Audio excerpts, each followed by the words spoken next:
In this lecture, we will be talking about the paternalistic policy and its implication on the colonial state. The lecture will try to describe what colonial state is and discuss the features attributed to the mandated territory of Papua New Guinea. Secondly, we will try to explain the ideological, social, and political aspect of the policy of paternalism in the territory of Papua and New Guinea. Thirdly, to discuss the gradual approach towards development. We start off by this statement by the governor, Hubert Murray. He stated we went into New Guinea solely to save our own hands, and this fact should never be forgotten in dealing with the natives of that country. Now, important idea here is that the colonial state, we've seen this continuation of this policy here. We've come to New Guinea solely and simply to serve our own ends.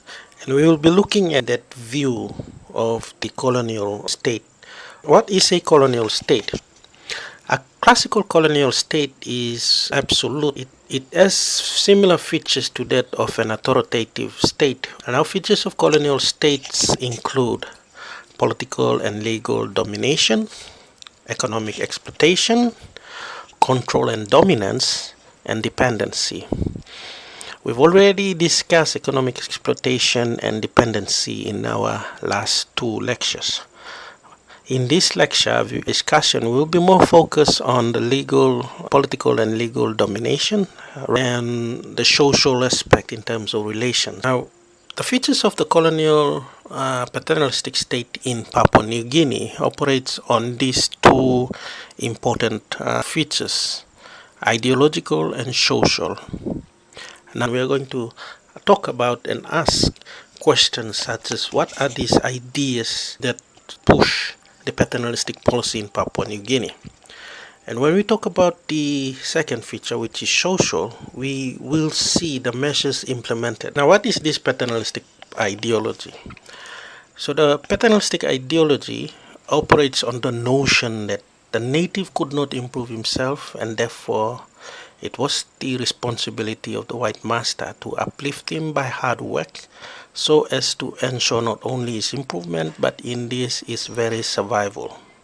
This sort of social theory was applied and very much back the colonial administration's operations. And the three forms mentioned here, number one, civilizing missions under William McGregor, number two, peaceful penetration, and number three, civilizing to achieve through work. So these three aspects captures this idea that it is the responsibility of the colonizers to uplift and develop the indigenous. For example, the strategy was used in the form of Pax Australia. This is an example of how the colonial administration have been operating in the territories. They use patrol officers, they use police personnel. If you may recall, most of our grandfathers or great-grandfathers were recruited to do policing in the country. That strategy was used to ensure law and order was carried out and ensure that the indigenous under a form of authority. And the second is peaceful penetration, and that is where the missionaries were important. So you have Lutheran, Catholic missionaries going around in the rural parts of the country in trying to spread the word of God. That is civilizing through work. For example, in the plantation system, we have in New Guinea Islands and later in the Papuan region where you have the authorities trying to recruit laborers, so to get them used to this idea of working and earning income.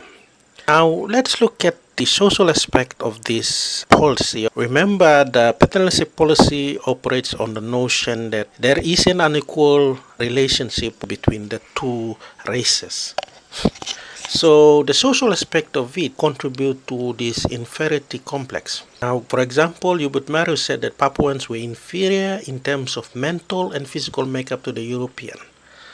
So that was the thinking not until 1937.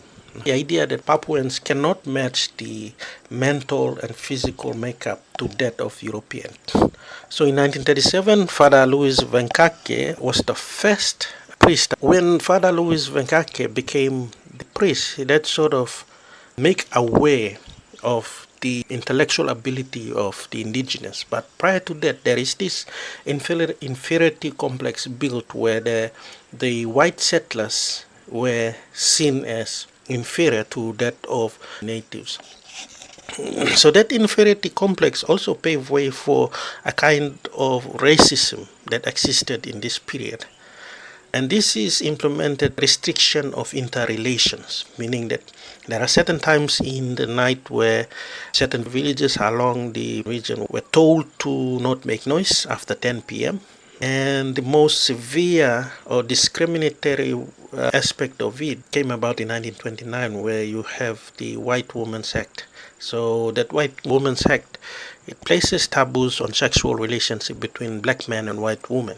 And thirdly, the discrimination was omnipresent and dehumanizing. That's true. The informal social attitudes most prevalent under the Mari administration. So the ideological and social aspect of the paternalistic policy gave way to political aspect of paternalism.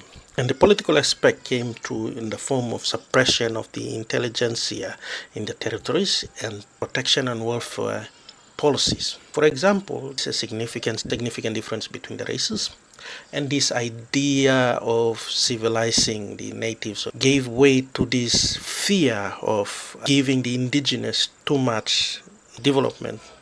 So, for example, the education policies that existed in the territories were not favorable to the indigenous.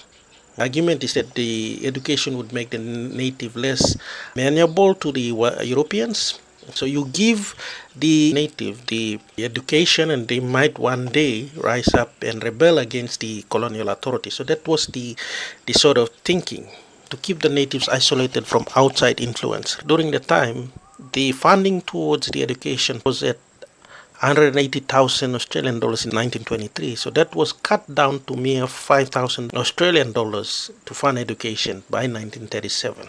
Health services was also another issue. So healthcare was offered in places where there is presence of white settlers. So if there is a presence of white settlers in a particular region, the healthcare services will cater for the settlers and also neighboring areas if there is enough of health supplies. The protection will through the Native Ordinance Act. So the Native Ordinance Act basically tried to protect the paternalistic ideas. The two aspects of paternalistic idea branch off from ideological and social discussions. After World War II, and the decolonialization process affected the way the relationship between the colonial administration and the mandated territories.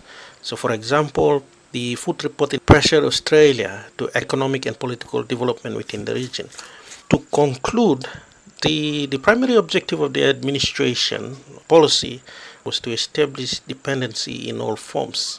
And authority was the prime concern, backed by ideological and social phenomenon embedded in civilizing the indigenous, which influenced political and public policy. So that is a sort of a background of the introduction to state involvement.